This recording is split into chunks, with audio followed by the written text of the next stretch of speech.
کا قرآن نظر آئے اسی رتبے کا وارث قرآن نظر آئے گا۔ اور یہ عزیزان گرامی ایک ایسی حقیقت ہے کہ قرآن کے معاملے میں دیکھیے لوگوں نے یہ تو کہا کہ اہل بیت کے پاس دولت نہیں ہے، ان کے ساتھ مجمع زیادہ نہیں ہے، ان کے ساتھ لوگ زیادہ نہیں ہیں، لیکن جب علم قرآن کا معاملہ آیا تو یہ کوئی نہ کہہ پایا کہ ان کے پاس علم قرآن ہے۔ جب بھی قرآن کے مسئلوں کی بات آئی تو کہا یہ مسئلہ علی سے پوچھو، اس آیت کے بارے میں علی سے پوچھو، اس سورے کے بارے میں علی سے پوچھو، اس معاملے کے بارے میں علی سے پوچھو۔ بھئی جملہ عزیزان گرامی اگر دنیا چاہے تو کافی ہوگا سمجھنے کے لیے کہ یہ تو ہزار واقعے ملتے ہیں کہ جب بھی اصحاب کا وقت پڑا قرآن کے معاملے میں تو انہوں نے کہا علی سے پوچھو۔ کیا کسی کتاب میں کبھی ایسا بھی واقعہ نظر آیا کہ کبھی علی نے کہا ہو کہ چلو چل کے ان سے پوچھے؟ ارے علی تو علی خبر بھی کسی کے پاس پوچھنے نہیں جاتا، صلوات بھیجے وہ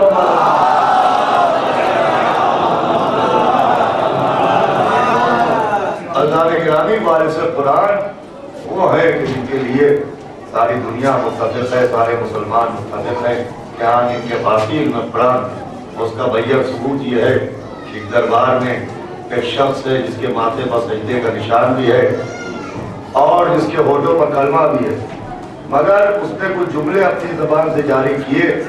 اس نے کہا کہ میں حق بات سے بیزار ہوں، میں فتنے و فساد کو دو سکتا ہوں، میں بغیر ذبح کیا ہوا جانور کھاتا ہوں، میں بغیر دیکھے گواہی دیتا ہوں، اور میں ایسی چیز پر ایمان لایا کہ جو نہ چلنا جانتی ہے اور نہ بولنا جانتی ہے۔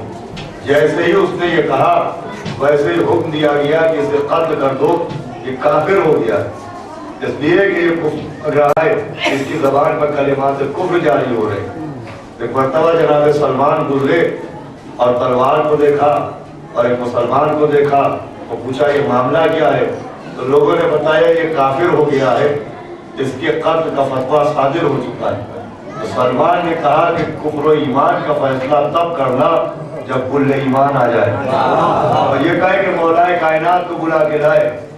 کہا کیا معاملہ ہے؟ تو کہا یا علی یہ شخص ہے تو مسلمان مگر کلمات کفر جاری کر رہا ہے، یہ کہتا ہے میں حق بات سے گریزا ہوں، یہ کہتا ہے میں فتنے و فساد کو دو سکتا ہوں، یہ کہتا ہے میں بغیر ذبح کیا ہوا جانور کھاتا ہوں، یہ کہتا ہے کہ میں بغیر دیکھے گواہی دیتا ہوں، یہ کہتا ہے میں ایسی چیز پر ایمان لایا جو نہ چلنا جانتی ہے نہ بولنا جانتی ہے۔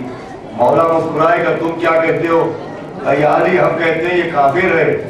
مولا مسکرائے گا میں کہتا ہوں یہ مومن ہے۔ کہ یا علی یہ تو کفر بک رہا ہے، یہ کہہ رہا ہے میں حق بات سے گریزا ہوں۔ کہ تو نے قرآن نہیں پڑھا؟ قرآن کہہ رہا ہے الموت حق، موت حق ہے، کیا تم موت سے نہیں بھاگتے ہو؟ کہ یا علی یہ کہہ رہا ہے کہ میں فتنے و فساد کو دو سکتا ہوں۔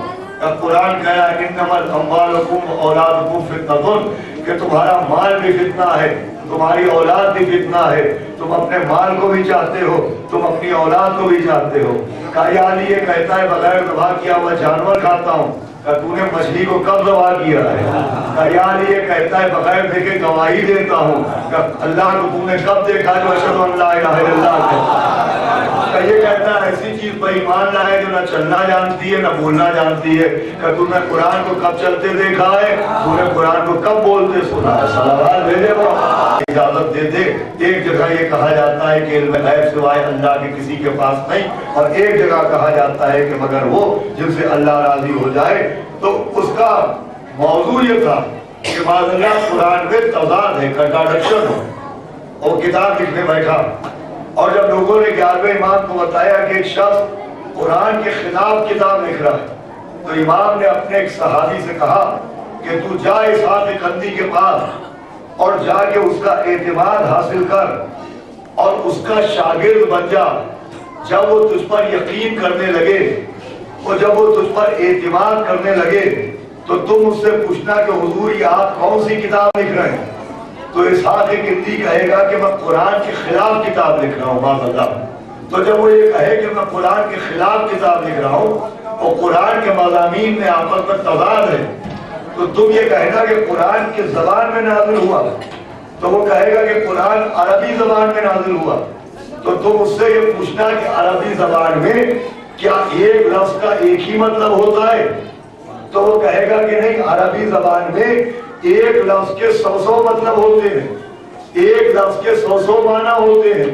تو جب وہ یہ کہے کہ عربی زبان میں ایک لفظ کے 100 مطلب ہوتے ہیں، تو تم اس سے یہ کہنا کہ حضور پھر یہ بھی تو ہو سکتا ہے کہ قرآن میں اللہ نے ایک آیت میں جو لفظ استعمال کیا پہلے اس کا مطلب کچھ اور ہو، اور جب وہی لفظ 10ویں آیت میں استعمال کیا ہو تو اس کا مطلب کچھ اور ہو۔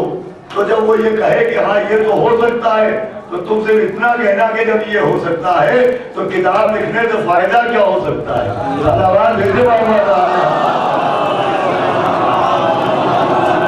اور توجہ تو سنیے گا، گفتگو تمام ہے۔ وہ شخص امام کا صحابی، 11ویں امام کا صحابی اسحاق کندی کے پاس پہنچا، تو کہا حضور یہ آپ کیا لکھ رہے ہیں؟ کہا میں قرآن کے خلاف کتاب لکھ رہا ہوں، کیونکہ قرآن میں ایک جگہ کچھ کہا جاتا ہے، دوسری جگہ کچھ کہا جاتا ہے، ایک جگہ اس بات کو ثابت کیا جاتا ہے، دوسری جگہ اس کو رد کر دیا جاتا ہے، ایک جگہ ہاں کہا جاتا ہے، دوسری جگہ اسی چیز کے لیے نہیں کہا جاتا ہے۔ تو امام کے صحابی نے کہا حضور یہ قرآن کس زبان میں ہے؟ تو کہا یہ عربی زبان میں ہے۔ کہ عربی زبان میں کیا ایک لفظ کا ایک ہی مطلب ہوتا ہے؟ تو اس نے کہا نہیں، عربی میں ایک لفظ کے 100 مطلب ہوتے ہیں۔ کہ حضور یہ بھی تو ہو سکتا ہے کہ اللہ نے پہلی آیت میں ایک لفظ جو استعمال کیا وہ کسی اور معنی میں کیا ہو، اور دوسری جگہ جب وہ لفظ استعمال کیا ہو کسی اور معنی میں کیا ہو، اور تیسری مرتبہ جب وہ لفظ استعمال کیا ہو تو کسی اور معنی میں کیا ہو۔ تو اس نے کہا ہاں یہ تو ہو سکتا ہے۔ کہ جب یہ ہو سکتا ہے تو جب قرآن بھیجنے والے کا مطلب اور ہے، وہ آپ مطلب اور سمجھ رہے ہیں، تو پھر قرآن کے خلاف کتاب لکھنے سے فائدہ کیا ہوگا؟ یہ سننا تھا کہ اسحاق کندی چوکا، اس نے امام کے صحابی کو دیکھا، وہ کتاب کو اٹھا کے اپنی آگ میں ڈالا، وہ یہ کہنے کے ساتھ اپنے کتاب کو آگ میں جلانے کے بعد امام کے صحابی کے قریب آیا کہ یہ بتا جو بات تو نے مجھے سمجھائی ہے یہ تجھے کس نے بتائی ہے؟ تو کہا حضور مجھ سے سنا ہے تو میری ہوگی۔ کہتے جیسے مجھے یہ یقین ہے کہ میری کتاب آگ میں جل رہی ہے، ویسے ہی مجھے یہ یقین ہے کہ یہ جواب سوائے وارث قرآن کے کوئی دے نہیں۔